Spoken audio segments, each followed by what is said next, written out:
Hey guys, so this is the Awesome F100 micro drone. So before I get into the review of this, I just wanted to announce that there will be a giveaway for this model. And if you're interested in entering the giveaway, there'll be instructions at the end of this video. Gearbest will be giving away one of these as part of their fall promotion, and there will be links in the description to their promotion that'll be starting, I think, on September 11th, I believe. So more instructions on the giveaway at the end of this video. Okay, so we'll just get right into the review here. This is another model from Awesome. It's a little bit bigger than the Q95, and I'll show you what that looked like here. It's very similar looking. You can see that this uses an all-in-one camera that I broke and then I replaced, and I did some videos on this one before. And it's got the same motors and the same, you can see the little landing feet there, very similar in design. But I'll show you some of the differences. Obviously, this is a 95mm and this one's 100mm, so this one's a little bit bigger. And I'll just go over and show you some of the design differences here. First off, same motors, the 1103 7500 kV motors. These are very nice motors, smooth, pretty good power. But the way that they've built the power stack here is all different. Now, obviously, the little canopy is different here as well. You can see here that we've got two boards. You got a 4-in-1 ESC, it's a 10 amp BLLES with DShot 600, and you got a Omnibus F3 flight controller and video transmitter combo board here with OSD. But this is not the standard 20 by 20 size. This is actually a rectangular shape. I'm not exactly sure what the size is. Let me look at the manual here. It might show that here on the pictures, but you can see here in the diagram that it's clearly not the 20 by 20 square shape. It's a rectangular shaped size.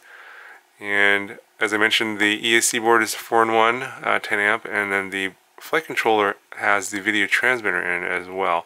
So instead of using an all-in-one camera, they're using a video transmitter on this flight control board, and then a separate micro camera that's going to be here in the front. And I actually tried to take this apart. It's kind of, these screws were difficult to get out, so I just kind of gave up on that. I got like one kind of partially out.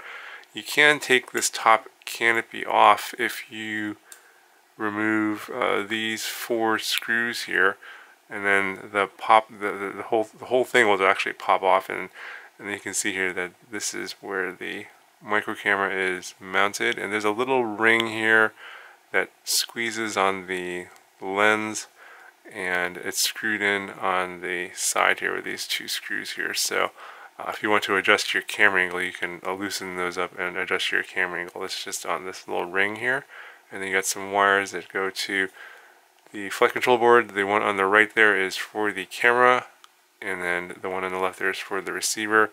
Now, the version I got was the FreeSky version, and so I had a problem with the receiver. Let's see, where is it?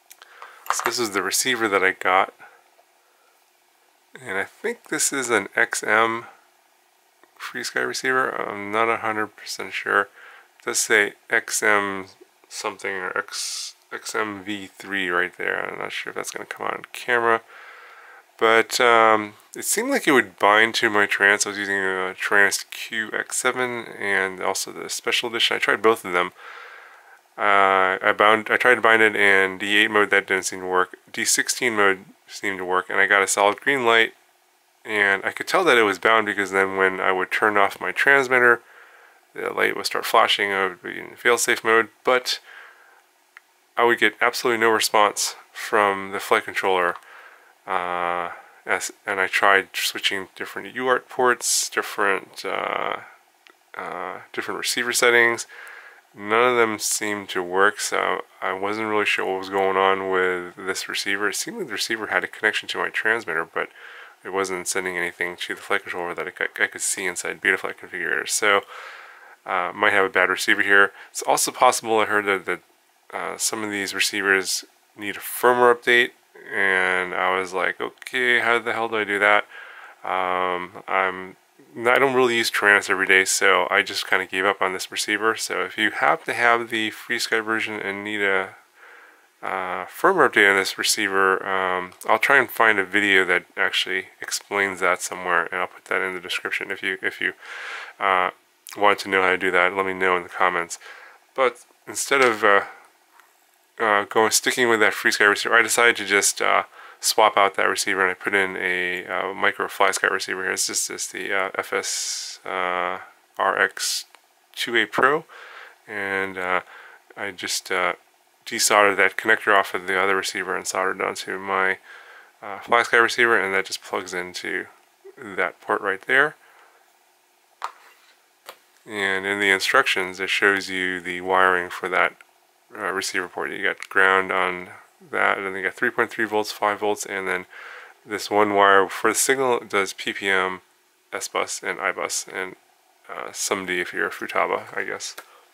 So the video transmitter is on the same board here with the OSD and the flight controller, and there's a small antenna here with a little micro FL connector that goes right there where this little white glue is, and it's holding that down. So if this happens to be yanked on, that might pop off. You want to be careful of that, because if you overheat the video transmitter, then this board needs to be replaced, the whole board, because the video transmitter is on this board. So be careful, and you might want to check that, make sure it's actually secure before you actually go fly. It's got the same Gemfan 4-bladed 2035 props that are on the Awesome Q95. These are good props. The motors that actually go into the ESCs here are actually on plugs, so you can see here they're not soldered on, they're on these little plugs here. So kind of convenient if you happen to burn a motor out for whatever reason. You could replace the motor and easily unscrew it and just plug it back in, and you can probably get back up in the air in like 10 minutes. Okay, so another design change obviously here is the metal side plates there. I think they're aluminum and they're anodized purple, or maybe painted purple. Holds on these very thin side carbon plates that are screwed into this top plate here. So the screw actually goes into the aluminum here, which is one of the reasons why I had a hard time getting this top off, because I think these are self-tapping screws. They're not actually threaded for the aluminum. So it didn't really feel safe in unscrewing them and then perhaps stripping them out. So I just decided to leave it alone and decided just to go for the screws on the bottom here. Now the motor guards here and the little landing feet are the same as on the Q95. It does give you a little bit of space underneath here for your battery. And speaking of the battery, unlike the Q95 that did not come with the battery, this one does. So this is the battery. It's a 500 milliamp hour. I guess this is an Awesome branded, only 25C, little 2S LiPo with a JST connector. And it does sit underneath here and just barely clears the ground so you're not landing on it. But anything thicker than this, if you go to a 3S, it'll probably hit the ground if you are landing, and in which case the feet kind of don't serve any purpose. Now I decided to go with my own rubber band mounting solution here for the battery instead of the strap. The strap here is kind of loose and very stretchable. Even though you got these countersunk screws here, so it's nice and flat so that they don't dent the battery. When I had this battery in here, it was sliding around a lot, and so I didn't feel secure. So I decided just to use this as padding and use my own rubber bands here to hold it, and having two on each side here is a little bit more secure, I think. So take a quick look here at the manual. The manual here actually is for the other three models, or the two models as well. So there's the UB XB95, I'll be getting that soon. There's another model called the Bobi X115. This is for 2.5 inch props, and you can see the specs here for each of these. Obviously this is the Awesome F100, so these are the specs for this model here. Obviously I've already spoken about all these specs here previously. And then on the other side here is more information and a little bit more additional specs. And then this is the page that talks about how to set your channel and bands on the video transmitter. And this is the chart here. So you have basically your frequencies here, A through F, or 1 through 6, and then these are your channels on each of the bands. So these are the bands and these are the channels here.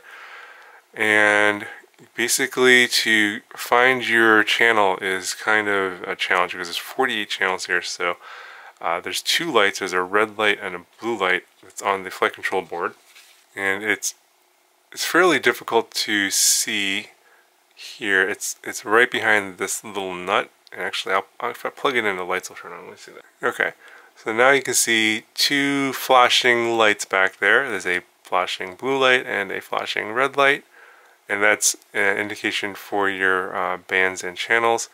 Okay, so you can see that the red light flashed 4 times and the blue light flashed 7 times. I don't know if you can see that. 4 red flashes, 7 blue flashes. And that's how you're going to know what channel you're on. To switch your channel and band, you're going to press and hold this button here. And then when you do that,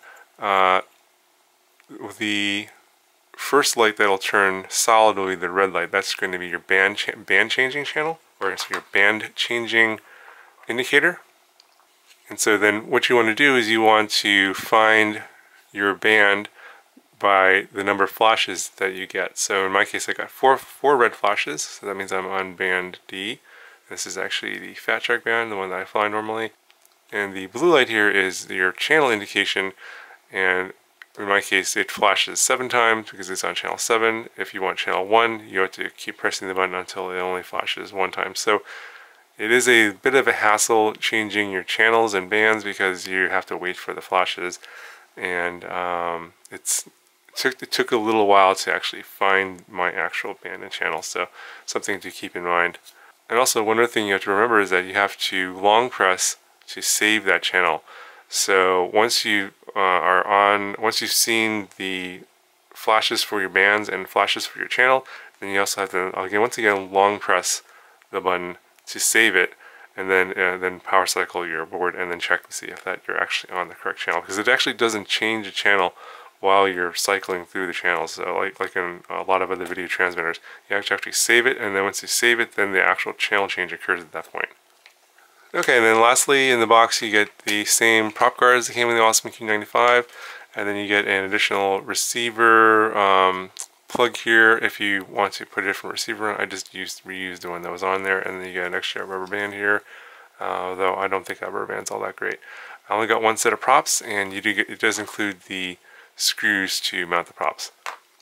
Okay, and lastly we'll get a weight measurement.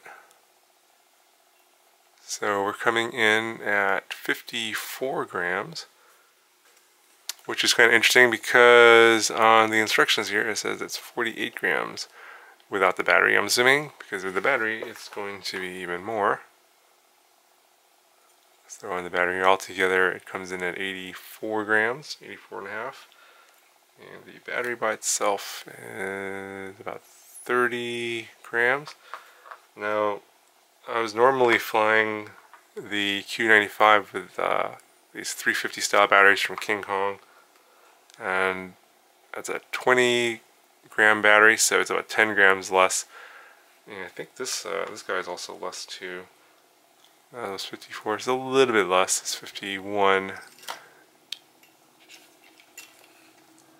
You throw the on here, so this is 72 versus 84 in this combination. Yeah, so the F100 with the bigger battery is about 12 grams heavier than what I was flying normally with the Q95. So it's going to have some different flight characteristics. It's going to probably feel a little bit heavier in the air. Okay, so I'm going to go to the computer and I'll quickly show you some of the Betaflight settings here. It came with Betaflight 3.1.7. I didn't change very much because the Q95 flew very, very well out of the box on stock settings. So I'm expecting this to fly pretty similarly on stock settings. I'm going to just change the modes and stuff. The modes on here were kind of weird. Like, it's almost as if that they had a transmitter in mind for this model, and so they programmed a bunch of modes in there for like the LEDs and OSD and stuff, that I just kind of removed all that stuff because I'm not going to be using it, and it's obviously not for my transmitter. But it's interesting that they put those in there, and then they actually put in some stock PIDs, not the default PIDs from Betaflight 317. So they did do a little bit of tuning, so I'm going to fly it on the stock PIDs and see how that feels. And then we'll go ahead and we'll just take this for a fly, do line of sight and FPV.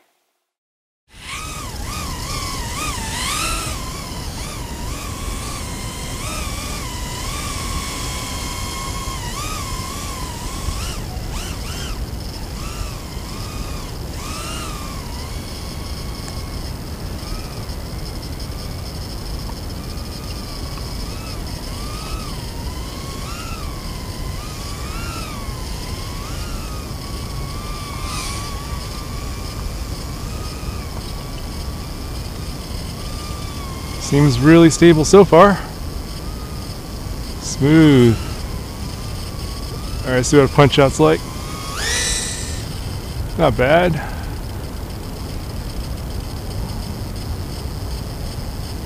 Oh, it's very floaty.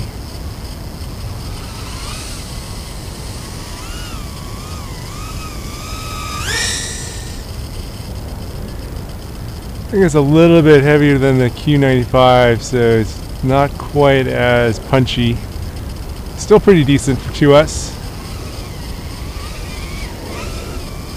Alright, let's try out some flips here.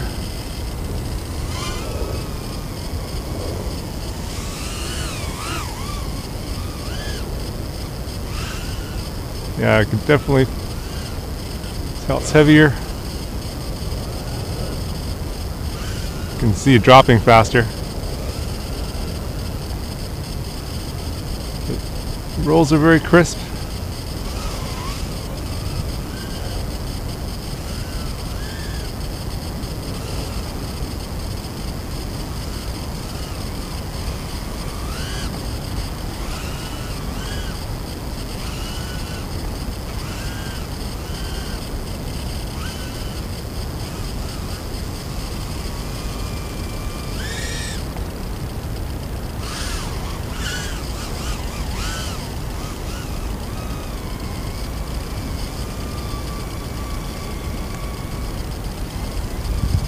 Some fast passes here.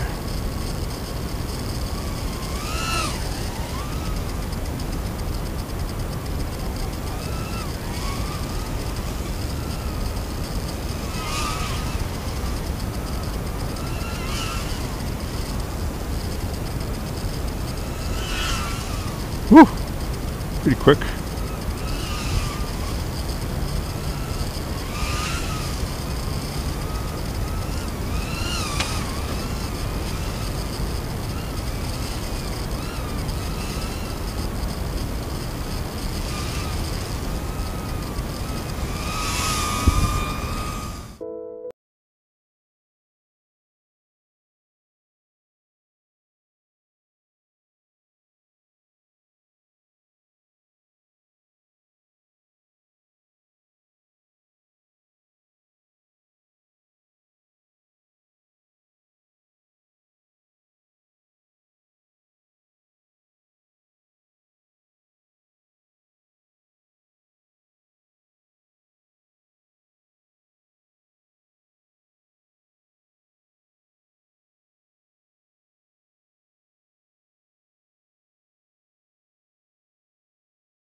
Okay guys, so congratulations for making it to the end of the video, and here are the instructions for the giveaway.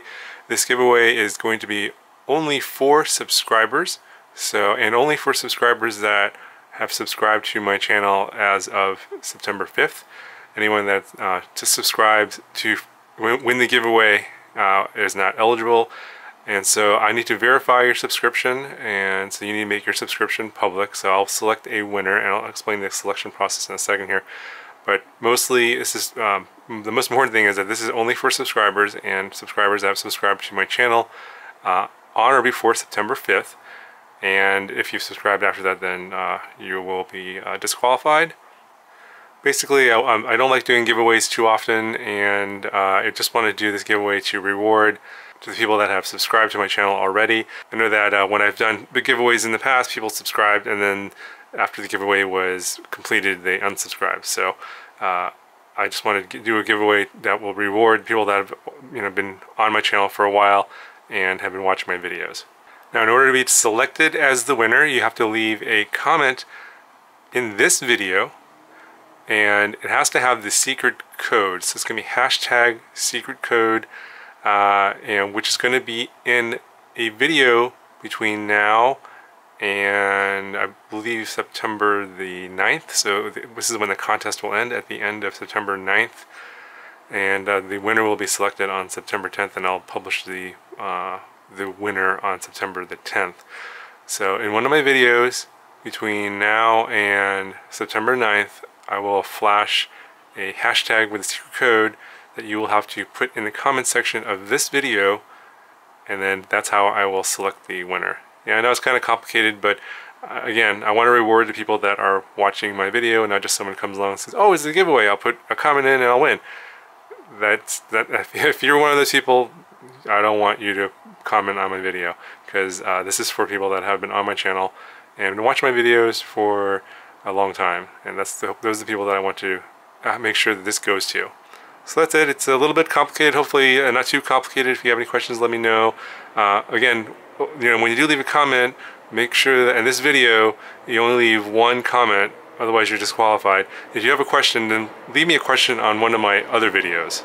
I hope that all makes sense. Good luck to everybody, and I'll talk to you guys later.